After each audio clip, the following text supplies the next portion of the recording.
రాత్రి చీకటిలో అమ్మాయిని చూపించడమే సినిమా ప్రారంభం. జోరున వర్షం కురుస్తోంది. అమ్మాయి ఒంటరిగా అడవిలో నిలబడి ఉంది. అప్పుడు ఆమె ఒక చెట్టు దగ్గరికి వెళ్లి కత్తితో క్రాస్ చేయడం ప్రారంభించింది. ఇంతలో అమ్మాయి తల్లి ఇక్కడకు వచ్చింది. ఈమె పేరు మేరీ. ఇద్దరు అడవిలో కట్టుకున్న ఇంటి ముందుకి వచ్చి ఉంటారు. మేరీ తన కూతుర్ని ఇంటి బయట ఉంచి ఆమె లోపలికి వెళ్తుంది. అక్కడ ఆమె ఒక మంత్రగత్తె అయిన ఆంబ్రోస్ అనే వృద్ధ మహిళను కలుస్తుంది. ఇప్పుడు ఆంబ్రోస్ మేరీని అడిగింది, నీకు ఏమి కావాలి మరియు ఎందుకు వచ్చావు? అప్పుడు మేరీ, నేను ఒక మహిళపై చేతబడి చేయాలనుకుంటున్నాను. తద్వారా ఆమెను నియంత్రించడం ద్వారా ఆమె శరీరంలోకి దెయ్యం వస్తుంది. దీనిపై ఆంబ్రోస్ పని డబ్బు మరియు ఆ మహిళ రకాన్ని బ్లాక్ మేజిక్ చేయమని అడుగుతుంది. డబ్బు మరియు రకం తీసుకున్న తర్వాత ఆంబ్రోస్ మేరీకి ఒక కత్తిని ఇస్తుంది. ఇలా చెబుతూ ఆ మహిళపై చేతబడి చేసినప్పుడు ఆమె తిరిగి రాకుండా ఈ కత్తితో ఆమె మెడపై క్రాస్ మార్క్ వేయండి. మేరీ అడుగుతుంది, చేతబడి పూర్తయిందని మాకు ఎలా తెలుస్తుంది? చేతబడి పూర్తయినప్పుడు ఆమె గొంతులో నుంచి దెయ్యం 3 వేళ్లు బయటకు వస్తాయని ఆంబ్రోస్ చెప్తుంది. ఇలా చెబుతూ ఆంబ్రోస్ రక్తం తాగుతుంది. దానితో పాటు మంత్రాలు చదవడం కూడా ప్రారంభిస్తుంది. మరియు ఇప్పుడు కొంత సమయం తర్వాత టేబుల్ పై ఉన్న కొవ్వొత్తులు ఆరిపోతాయి. దీనితో ఆంబ్రోస్ ఒక శపించబడిన వ్యక్తికి మాత్రమే వినిపించే వింత శబ్దాలు వినడం ప్రారంభించింది. అయితే ఇక్కడ ఆలోచించాల్సిన విషయం ఏమిటంటే ఆంబ్రోస్ ఈ శబ్దాలు ఎందుకు వినిపిస్తున్నా? దీంతో అసలు మేరీ నాపై చేతబడి చేసిందని తెలుసుకుంటుంది. కోపంతో ఆమె మేరీని అడుగుతుంది, నువ్వు ఇదంతా ఎందుకు చేశావని? మరి నీకు నా రక్తం ఎలా వచ్చింది? నువ్వు నిద్రిస్తున్నప్పుడు ఇది నా కుమార్తె బయటకు తీసింది అని మేరీ కోపంతో చెప్పింది. మరియు ఇప్పుడు ఒక దయ్యం ఆంబ్రోస్ ను పూర్తిగా పట్టుకుంది. మేరీ ఆంబ్రోస్ మెడపై కత్తితో క్రాస్ మార్క్ చేస్తుంది. ఇంతలో మేరీ కూతురు కూడా లోపలికి వచ్చింది. ఆమెను చూడగానే ఆంబ్రోస్ ఆమెను త్వరగా పట్టుకుంటుంది. తద్వారా నాలోని దెయ్యం ఆమె లోపలికి వెళుతుంది. కానీ దెయ్యం వేళ్లు ఆమె లోపలికి వెళుతున్నప్పుడు అమ్మాయి తన వేలిని తన పళ్లతో కొరికింది. ఆ తర్వాత తల్లి కూతుళ్లిద్దరూ అక్కడి నుంచి పరుగులు తీశారు. ఇంటి లోపల ఉండగా ఆంబ్రోస్ దెయ్యం కారణంగా అరుస్తుంది. ఇప్పుడు మనం ఒక ఆచార మాయా పుస్తకాన్ని చూస్తాము. ఇది వాస్తవానికి దెయ్యం. దాని లోపల మేరీ చిత్రం ఉంచబడింది. అంటే ఆంబ్రోస్ మేరీపై చేతబడి చేసింది. ఇప్పుడు ఆమె పగ తీర్చుకుంది. ఇప్పుడు 3 నెలల తర్వాత కథ చూపబడుతుంది. ఎప్పుడూ దిగులుగా ఉండే ఎనీ అనే అమ్మాయిని చూస్తాం. ఎందుకంటే ఆమె తల్లి ఇటీవల మరణించింది. అన్నీ అమ్మేసి సిటీకి వెళ్లాలి అని అనుకుంటుంది. ఎన్ని వంటగదిలో పని చేస్తున్నప్పుడు అకస్మాత్తుగా ఆమె తల్లికి ఇష్టమైన సంగీతం మ్యూజిక్ ప్లేయర్ లో ప్లే చేయడం ప్రారంభించింది. ఆమె చాలా భయపడిపోయింది. ఆమె త్వరగా వెళ్లి మ్యూజిక్ ప్లేయర్ ని ఆఫ్ చేసింది. నేను కాసేపటి క్రితం తలకిందులుగా ఉంచిన ఫోటో ఫ్రేమ్ కూడా దానంతటా అదే నిటారుగా మారడం కూడా ఆమె గమనించింది. అది చూసి ఆమెకు మళ్లీ వింతగా అనిపించింది. కొద్దిసేపటికి ఎన్ని అమ్మ గదిలోకి వెళ్లింది.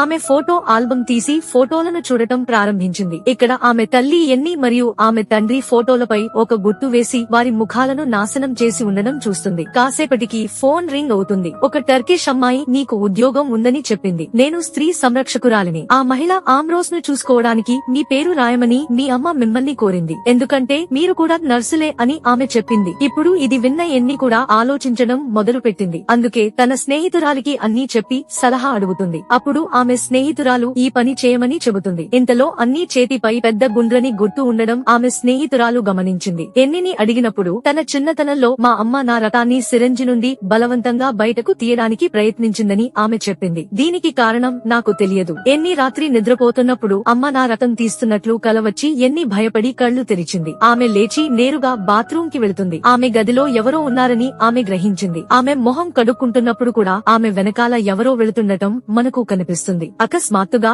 ఆమె తన తల్లి పిలుస్తున్న శబ్దం వినిపించింది. ఆమె చూడడానికి ముందుకు వెళ్లినప్పుడు అమ్మ దెయ్యం ఆమె ముందు నిలబడి ఉంది. అది ఎన్నికి చెడుగా చెప్పి ఆమెను భయపెడుతుంది. ఎన్ని కూడా చాలా భయపడుతుంది. మరుసటి రోజు ఉదయం ఆమె స్నేహితురాలు రాగానే ఎన్ని రాత్రి జరిగిన విషయం అన్నీ చెప్పింది. మెంటల్ డాక్టర్ తో చెక్ చేయించుకోమని ఆమె స్నేహితురాలు ఆమెకు సలహా ఇస్తుంది. వాస్తవానికి ఈ విషయాలు నీకు కనిపిస్తాయి ఎందుకంటే నువ్వు వాటిని నీ మనస్సులో ఉంచుకున్నావు. ఇంతలో మ్యూజిక్ ప్లేయర్ లో ఆమె తల్లికి ఇష్టమైన సంగీతం మళ్లీ ప్లే అవుతుంది. ఈసారి ఎన్నితో పాటు ఆమె స్నేహితురాలు కూడా చాలా భయపడింది. ఇప్పుడు ఎన్ని ఈ విషయాలతో విసిగిపోయింది కాబట్టి ఇంటి నుండి తప్పించుకోవడానికి ఆమె ఈ ఉద్యోగాన్ని అంగీకరించింది. అందుకే ఇద్దరూ ఆంబ్రోస్ ఇంటికి వెళ్లడానికి బయలుదేరారు. ఆ ఇల్లు అడవి మధ్యలో ఉంది. ఎన్ని ఆమె ఇంతకు ముందు ఇక్కడికి వచ్చినట్లు అనిపిస్తుంది. ఆమె డోర్ దగ్గరకు వచ్చేసరికి ఫోన్ చేసిన కేర్ టేకర్ అక్కడ నిలబడి ఎన్నీని పిలిచింది. ఇల్లు మొత్తం చూపించి తను కోమాలో ఉన్న అబ్రోస్ వద్దకు తీసుకెళ్లింది. ఆమెను విడిచిపెట్టిన ఆంబ్రోస్ కుమార్తె గురించి కూడా చెబుతుంది. ఆమె గది నుండి బయటకు రాగానే పూర్తిగా నల్లగా మారిన ఆమె కళ్ళు తెరిచింది. అంటే ఆమె కోమాలో లేదన్నమాట. ఇప్పుడు అన్ని స్నేహితురాలు ఇక్కడ ప్రతిదీ చాలా వింతగా ఉంది. అందుకే ఆమె ఇకపై ఇక్కడ పని చేయడానికి ఇష్టపడలేదు. ఈ విషయాన్ని ఎన్నికి కూడా చెప్పింది. అయితే అప్పటికే ఆమె ఒప్పుకోవడంతో ఇక్కడే ఉండాల్సి వచ్చింది. అప్పుడే కేర్టేకర్ వెళ్లిపోయింది. ఇప్పుడు ఎన్ని ఆమ్రోస్ దగ్గరకు వచ్చి తనతో మాట్లాడటానికి ప్రయత్నిస్తుంది. ఆమె తన గురించి ఆమెకి చెబుతుంది. ఆమ్రోస్ కాళ్లపై ఆమెకు వింత గుర్తులు కనిపిస్తున్నాయి. అకస్మాత్తుగా ఆమ్రోస్ కళ్లు తెరిచింది. ఆమె నోటి నుండి ఒక వింత ద్రవం రావడం ప్రారంభించినందున ఆమె అనారోగ్యంతో బాధపడటం ప్రారంభించింది. ఇది ఎన్నిని చాలా భయపెట్టింది. ఆమె దానిని శుభ్రపరుస్తుంది. అకస్మాత్తుగా తలుపులు కూడా తెరుచుకుంటాయి మరియు ఆమె తన తల్లి గొంతు వినడం ప్రారంభించింది. కాని శబ్దాన్ని అనుసరించి బయటకు వెళ్తుంది. మేరీ కుమార్తె నిలబడి ఉన్న చోట ఆమె నిశ్శబ్దంగా ఎన్నిని చూస్తూ ఉంది. రాత్రి ఎన్ని బయట కూర్చున్నప్పుడు మళ్లీ తన తల్లి గొంతు వినడం ప్రారంభించింది. కాని ఈసారి ఆమె దానిని పట్టించుకోకుండా ఆమ్రోస్ గదికి వెళ్ళింది. అక్కడ ఆమె నిద్రపోతున్నప్పుడు ఇంతలో ఎన్ని లోపలికి వెళ్లడానికి ఆమ్రోస్ నోటి నుండి డెమోన్ చేయి రావడం ప్రారంభమవుతుంది. కాని ఆమె వేలు ఎన్ని నోటి దగ్గరికి రాగానే ఫోన్ మోగుతుంది మరియు డెమోన్ చేయి అక్కడ నుండి అదృశ్యమవుతుంది. ఆమెకు ఫోన్లో ఆమె స్నేహితురాలు ఆమె పరిస్థితి గురించి అడుగుతుంది. అకస్మాత్తుగా కిటికీ మీదకి ఏదో వస్తుంది. అది కిటికీ అద్దాన్ని పగులగొట్టింది. ఆమె చూడడానికి వెళ్తుంది. ఎన్ని బయటకు వచ్చేసరికి తలుపు ముందు ఒక ముడితో కుళ్ళిన ఆపిల్ ఉంది. ఇక్కడి నుంచి వెళ్లిపోవాలని లేదంటే మంచిది కాదని హెచ్చరిస్తున్నారు. ఎన్ని యాపిల్ నుండి క్రిములు రావడం చూస్తుంది కాబట్టి ఆమె వెంటనే యాపిల్ ను విసిరేసింది. ఆమెకు వింతగా అనిపించి పోలీసులకు ఫోన్ చేసింది. యాపిల్ ను చూడగానే చిన్నపిల్లల పని అని అనిపిస్తోందని చెప్పింది. ఈ ప్రదేశం గురించి చాలా విచిత్రమైన విషయాలు ఉన్నాయని ఆమె చెప్పింది. కానీ అవి తప్పు అని నేను అనుకుంటున్నాను. మరుసటి రోజు ఉదయం ఎన్ని జాగింగ్ చేస్తున్నప్పుడు ఆమె మళ్లీ మేరీ కుమార్తెను చూసింది. ఈసారి కూడా నిశ్శబ్దంగా నిలబడి ఎన్నిని చూస్తోంది. ఇక్కడ ఆమెతో మాట్లాడటానికి ప్రయత్నిస్తుంది. కానీ ఆ అమ్మాయి సమాధానం చెప్పకుండా అక్కడి నుండి పారిపోతుంది. ఆమె ఇంటికి రాగానే ఆమె స్నేహితురాలు ఆమెకు మళ్లీ ఫోన్ చేసింది. అన్ని ఫోన్ ని తీయగానే ఆమె ఒక విచిత్రమైన స్త్రీలా కనిపించడం వల్ల ఆమె కేర్టేకర్ గురించి దర్యాప్తు చేస్తున్నట్లు ఆమె స్నేహితురాలు చెప్పింది. నువ్వు కూడా జాగ్రత్తగా ఉండమని చెప్పింది. ఎన్ని రాత్రి పళ్ళు తోముకునేటప్పుడు క్రింద నుండి విచిత్రమైన శబ్దాలు వింటుంది. అంతేకాదు ఆమె నిద్రపోతున్నప్పుడు ఆమె కొన్ని శబ్దాలు వింటుంది. ఆమె ఆమ్రోస్ గదిలో చూడడానికి వెళ్ళింది. లోపలి నుండి శబ్దాలు రావడంతో ఆమె తలుపు బయటే ఆగిపోయింది. ఆమె చెవులు పెట్టి వినగానే ఎవరో మంత్రం చెబుతున్నట్లు అనిపించింది. దీంతో అబ్రోస్ నోటి నుంచి ఈగలు రావడం ప్రారంభిస్తాయి. శబ్దాలు ఎక్కువ అవుతున్నాయి. ఆమె ఆమ్రోస్ కూతురిగా భావించింది. అందుకే త్వరగా లోపలికి వస్తుంది. కానీ అక్కడ ఎవరూ లేరు. ఇది ఆమెను భయపెట్టింది. కానీ ఆమె శాంతించింది మరియు మళ్లీ నిద్రపోతుంది. ఆమె తన తల్లి గురించి కలలు కంటుంది. అందులో ఆమె ఈ ఇంటి వెలుపల గాలిలో ఎగురుతూ మరియు ఆమె ఎన్ని మీద ఆపిల్స్ విసరడం ప్రారంభిస్తుంది. నేను నిన్ను వదలను అని కూడా చెప్పింది. మరియు ఇప్పుడు ఈ భయంకరమైన కల చూసిన తర్వాత ఎన్ని కళ్లు తెరుచుకుంటాయి. ఆమె కాళ్ల మీద విచిత్రమైన గుర్తులు ఉన్నాయని ఆమె గమనించింది. ఎన్ని స్నేహితురాలు ఆమె తండ్రి వద్దకు వెళుతుంది. అతని నుండి ఆమె ఆమ్రోస్ ఇంటి గురించి సమాచారాన్ని పొందింది. ఇక్కడ ఆమ్రోస్ తన కుమార్తె గురించి సమాచారాన్ని తెలుసుకుంటుంది. కానీ కేర్టేకర్ గురించి ఏమీ తెలియదు. అక్కడ మేరీ మరియు ఆమె కుమార్తె ఎన్నిని కలవడానికి వచ్చారు. ఇక్కడ మేరీ తన కూతుర్ని తీసుకొచ్చింది. ఆమె ఎన్నికి క్షమాపణ చెప్పింది. ఎందుకంటే ఆ రాత్రి ఆపిల్ తో విసిరింది ఆమె. నువ్వు ఇక్కడ ఉండకూడదని ఎన్నికి కూడా చెప్పింది. నేను నిన్ను బస్ స్టేషన్ లో దింపుతాను. ఆమ్రోస్ అప్పటికే చనిపోయింది మరియు లోపల ఉన్న మహిళ ఆమ్రోస్ కాదు, దెయ్యం. ఎన్ని నమ్మలేదు. కాబట్టి నేను తల్లి మరియు కుమార్తె ఇద్దరినీ నరకంలో ఉంచాను అని మేరీ తనతో చెబుతుంది. ఇప్పుడు ఆమ్రోస్ కుమార్తె తన తల్లిని మరియు తనను అక్కడి నుండి విడిపించాలని కోరుకుంటుంది. దానికోసం ఆమెకు ఒక యువతి శరీరం అవసరం మరియు ఆమె పొందింది మీరు. మరియు ఇప్పుడు ఆమె మీ ద్వారా తన మిషన్ ను పూర్తి చేస్తుంది. ఆమె మిమ్మల్ని తన కోసం ఒక విధంగా ఉపయోగించుకుంటుంది. ఇది విన్న తర్వాత కూడా ఎన్ని నమ్మలేదు. అందుకే ఇక్కడికి పోలీసులను పిలుస్తానని బెదిరించింది. నువ్వు పిచ్చి పిచ్చిగా మాట్లాడుతున్నావు. నీ కూతురు దొంగ అని ఎన్ని వెళ్లిపో అని చెప్పింది. ఆమె నా ఫోన్ దొంగిలించింది. నా కూతురు దొంగ కాదు అని మేరీ చెప్పింది. ఆమె మిమ్మల్ని వెళ్లిపోమని హెచ్చరించడానికి వచ్చింది. ఎన్ని ఇలాగే ఉంటే నోటితో చెప్పొచ్చు కదా. ఆమె ఎందుకు చెప్పదు? అమ్మాయి తన నోరు చూపిస్తుంది మరియు మేరీ ఆమెకు చెప్పడం ప్రారంభించింది. అందుకే ఆమెకు నాలుక లేదు కాబట్టి ఏమీ మాట్లాడదు. నా కూతురికి నాలుక లేదని మేరీ ఎన్నికి చెప్పింది. వైద్యులు ఆమెకు నాలుక ఉందని, కానీ ఆమె పుట్టినప్పుడు అది పోయిందని చెప్పారు. ఇలా ఎందుకు జరిగిందో నాకు తెలుసు. ఆ సమయంలో నా కుమార్తె లోపల ఉన్న ఆమె నాలుక ఖాళీగా ఉంది. ఆవిడ ఇంకా తన లోపలే ఉందేమోనని అనుమానం. ఆమె ఇక్కడ డ్రస్సెల్ డెమోన్ గురించి మాట్లాడుతోంది. మరియు ఇప్పుడు ఆమె చెప్పింది, ఒకసారి నా భర్త ఆమ్రోస్ కుమార్తెతో ప్రేమలో పడ్డాడు. కానీ నా భర్త ఆమెను విడిచిపెట్టినప్పుడు ఆమె బాధపడి పారిపోయింది. నా భర్తపై ప్రతీకారం తీర్చుకోవడానికి ఆమె అతనిపై మరియు నా పిల్లలపై చేతబడి చేసింది. అందుకే నా కూతురు ఇలా పుట్టింది. లైబ్రరీలో కేర్ టేకర్ ఎన్ని స్నేహితురాలి మీద కన్నేసి ఉంచింది. ఇక్కడ ఆమె ఆంబ్రోస్ మరియు తన కుమార్తె గురించి చదివి భయపడుతుంది. మరియు ఇప్పుడు ఆమె కేర్ టేకర్ నిజానికి ఆంబ్రోస్ కుమార్తె అని తెలిసింది. ఎన్ని నాకు చేతబడి దెయ్యాల మాయమాటలపై నమ్మకం లేదు. అప్పుడు మేరీ మొదట్లో మాకు కూడా నమ్మకం లేదు, కానీ నా పెద్ద కుమార్తె పుట్టిన వారానికి చనిపోయిందని చెప్పింది. ఆమె వద్ద ఏమీ లేనప్పటికీ అప్పుడే ఈ విషయాలపై మాకు నమ్మకం మొదలైంది. నా భర్త అన్నిటికీ బాధ్యత వహించాడు. ఆ తర్వాత నేను మరియు నా కుమార్తె ఆంబ్రోస్ నుండి ప్రతీకారం తీర్చుకున్నాము. ఆ తర్వాత ఎన్నిని ఇక్కడి నుంచి వెళ్లిపోమ్మని మళ్లీ హెచ్చరిస్తుంది మరియు ఆమె వెళ్లిపోతుంది. అప్పటికే చాలా భయపడిపోయిన ఎన్ని స్నేహితురాలు ఎన్ని గురించి చింతించడం మొదలుపెట్టింది. అందుకే వెంటనే వెళ్లిపోతుంది. దారిలో ఆమెకు పదే పదే కాల్ చేస్తున్నా ఎన్ని ఫోన్ తీయలేదు. తర్వాత మళ్లీ మొత్తం వెతకడానికి ఆంబ్రోస్ గదికి వెళ్ళింది. కానీ ఆమెకు అక్కడ వింత ఏమీ కనిపించలేదు. ఆమె వంటగదికి వెళ్లినప్పుడు ఆమె నేలపై రహస్య తలుపును చూస్తుంది. ఆమె ఈ తలుపు తెరిచి కిందకి వెళ్తుంది. అక్కడ దెయ్యానికి మంత్రాలు జరిగాయి మరియు దానికి సంబంధించిన అనేక విషయాలు కూడా అక్కడ పడి ఉన్నాయి. ఇది మొదట్లో చూసిన దెయ్యం పుస్తకంలో ఎన్ని చేతబడి చేసిన వారి ఫోటోలను కూడా చూస్తుంది. అక్కడ అతని తండ్రి ఫోటో కూడా ఉంటుంది, ఎందుకంటే వాళ్ళ అమ్మ అతనిపై చేతబడి చేయించి ఉంటుంది. ఇక్కడ ఎన్ని తన పేరు రాసిన రక్తం యొక్క చిన్న సీసాని కూడా చూస్తుంది.